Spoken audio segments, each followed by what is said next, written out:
Episode 113 Kinmu meninggalkan gunung kedatangan suci dan kembali ke Imperial College. Begitu mengetahui kepulangannya, Gulinuan segera datang dan mengadakan jamuan untuk menyambutnya. Kinmu tidak tahu harus tertawa atau menangis. Ia berkata sambil tersenyum, "Tuan Gu, apakah semua ini benar-benar perlu?" Gulinuan tertawa lebar. Sebagai sesama praktisi yang pernah berjalan di jalur yang sama, tentu kita harus saling mendukung. Lagi pula, apakah pedang pelindung muda itu masih cocok digunakan? Masih, jawab Kinmu jujur. Dan aku belum mengembalikannya. Aku tahu. Gulinuan tertawa semakin keras. Aku pernah tinggal di Great Ruin selama 200 tahun. Aku sangat paham aturan di sana. Barang yang diperoleh dengan kemampuan sendiri tidak akan pernah dikembalikan. Jangan khawatir, aku tidak keberatan. Lagi pula, Great Ruins juga bisa dianggap sebagai kampung halamanku. Kita setengah berasal dari tempat yang sama. Sekarang kau baru kembali dari sana, bagaimana mungkin aku tidak menjamumu untuk mengobati rasa rindu kampung halaman? Kinmu hanya bisa menghela napas. Tingkat pemahaman Tuan Gu memang luar biasa. Aku sungguh kagum. Aku yang kagum padamu, balas Gulinuan. Dalam waktu sesingkat ini, kau sudah menjadi tokoh yang mengguncang seluruh kekaisaran. Mereka saling memuji beberapa saat sebelum Gulinuan menghela napas. Sejujurnya, sejak pertama kali melihatmu di Great Ruins, aku sudah tahu kau bukan orang biasa. Aku hanya tidak menyangka kau akan mencapai posisi sekarang secepat ini. Ia berhenti sejenak sebelum melanjutkan. Karena peristiwa pemberontakan Putra Mahkota, banyak jabatan tinggi di istana yang kosong. Bisakah Cult Master membantu menyampaikan beberapa kata baik? Kinmu tersenyum pahit. Tuan Gu, aku hanyalah pejabat peringkat 5 tanpa kekuasaan nyata. Bahkan pedang yang membunuh Putra Mahkota adalah pedang yang kuperoleh darimu. Kaisar saat ini masih menyimpan kewaspadaan terhadapku dan terhadap Heavenly Saint Cult. Jika aku mencoba mencampuri urusan promosi pejabat, aku justru akan mencelakakanmu. Gulinuan mengangguk sambil tersenyum. Memang benar, aku hanya bercanda. Sebenarnya, tujuan jamuan itu bukan untuk meminta bantuan. Ia hanya ingin memperbaiki hubungan dengan Kinmu. Bagaimanapun, Kinmu sekarang adalah pemimpin Heavenly Saint Cult. Sosok yang kedudukannya setara dengan Dao Master dan Buddha Rulai. Menjalin hubungan baik dengannya jelas merupakan keputusan yang bijaksana. Setelah perjamuan selesai, Gulinuan mengantar Kinmu kembali ke kediaman cendekia. Dalam perjalanan, Kinmu melihat beberapa wajah asing di Imperial College. Ada banyak orang baru di sini, katanya. Gulinuan menjelaskan, setelah perjanjian yang dibuat oleh Ling Yuxia dibatalkan, banyak negara asing merasa khawatir. Sebagai bentuk diplomasi, mereka mengirim para bangsawan muda dan pelajar untuk mempelajari budaya Eternal Peace Empire. Sebagian besar belajar di Imperial College. Kinmu mengangguk. Tiba-tiba ia melihat sosok yang sangat dikenalnya. Pamong Sao, pemuda dari Barbarian di Empire itu berbalik. Di belakangnya, berdiri beberapa pengikut dan 2 dukun besar dari Golden Palace. Tatapan Pamong Sao tampak bingung. Ia bertanya sesuatu kepada salah satu dukun besar di sampingnya. Setelah mendengar penjelasan, barulah ia memberi salam singkat. Jadi Anda adalah Cult Master Ken. Ada yang bisa saya bantu? Kinmu tertegun. Ekspresinya tetap tenang. Tetapi dalam hati ia merasa aneh. Tidak ada. Pamong Sao mengangguk lalu pergi begitu saja. Kinmu menatap punggungnya. Aneh. Gulinuan menoleh. Kau mengenalnya? Ya, kami pernah bertemu di perbatasan. Saat itu dia masih sangat muda. Tetapi kemampuan tinjunya luar biasa. Dia bahkan pernah berkata bahwa suatu hari nanti dia akan mengalahkan Kanselir Bashan. Namun sekarang, rasanya seperti aku sedang berbicara dengan orang yang sama sekali berbeda. Mungkin dia sudah lupa, kata Gulinuan. Namun Kinmu tidak yakin. Perubahan Pamong Sao terlalu besar, seolah-olah seseorang yang berbeda sedang hidup di dalam tubuhnya. Setelah kembali ke kediaman cendekia, Kinmu melihat naga kilin sedang berbaring malas di depan rumah. Ia masuk ke kamarnya. Ruangan itu terasa kosong, sunyi, berantakan. Kinmu menghela napas. Kalau saja Hulinger ada di sini, biasanya rubah kecil itu akan merapikan semuanya. Ruangan pasti bersih dan nyaman. Saat ia sedang melamun, suara naga kilin terdengar dari luar. "Nona muda, siapa yang Anda cari? Apakah Kinmu ada di sini?" Suara itu lembut dan merdu. "Dia ada di dalam.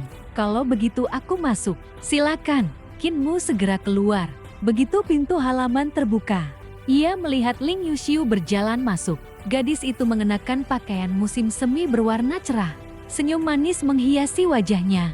Cahaya matahari yang jatuh di wajahnya membuatnya terlihat semakin menawan. Melihatnya, Kinmu merasa jantungnya berdetak sedikit lebih cepat. "Penggembala sapi." Ling Yuxiu tersenyum cerah. "Anjing besar di depan pintumu cukup ramah. Aku akan menjadikannya hidangan tahun baru nanti," jawab Kinmu tanpa ampun. Dia bahkan tidak bisa menjaga pintu dengan benar.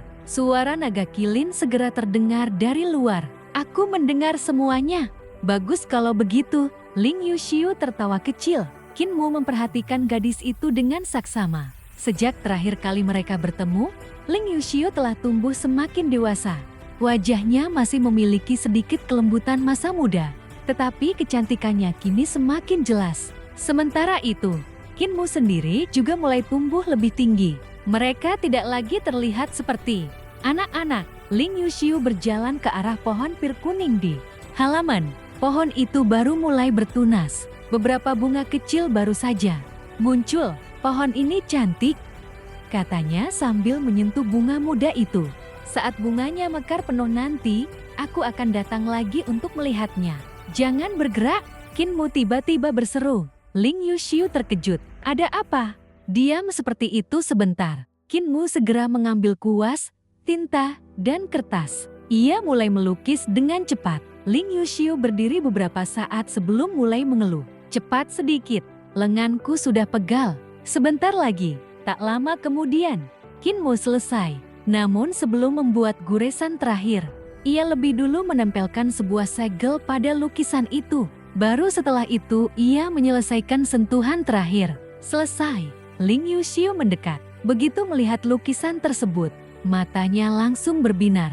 Lukisan itu sangat hidup, bahkan rasa malu yang tersembunyi di wajahnya berhasil ditangkap dengan sempurna. "Ini benar-benar mirip denganku."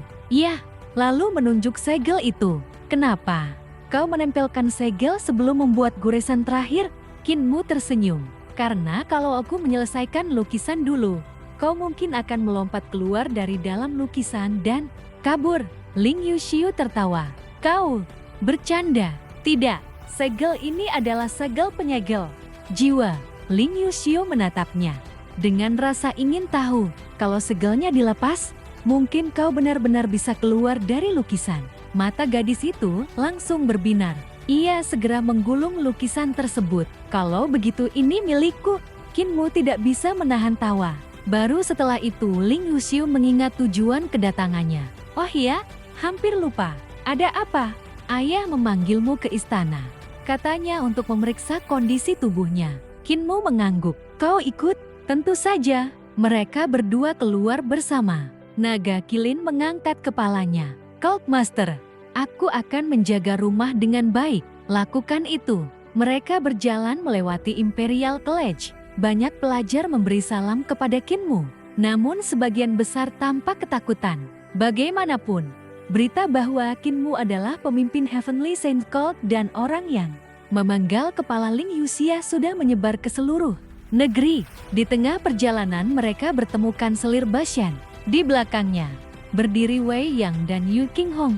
Kultivasi keduanya jelas meningkat pesat. Seekor banteng hijau raksasa mengikuti mereka dari belakang. Tubuhnya penuh otot dan tampak sangat ganas. Kanselir Bashan tersenyum. "Kalian berdua terlihat seperti sedang kabur bersama." Wajah Ling Yuxiu langsung memerah. "Jangan bicara sembarangan." Bashan tertawa keras. Kemudian ia memandang Kinmu. "Aku bertemu Pamong Shou beberapa hari lalu." Kinmu langsung tertarik. "Bagaimana menurutmu?"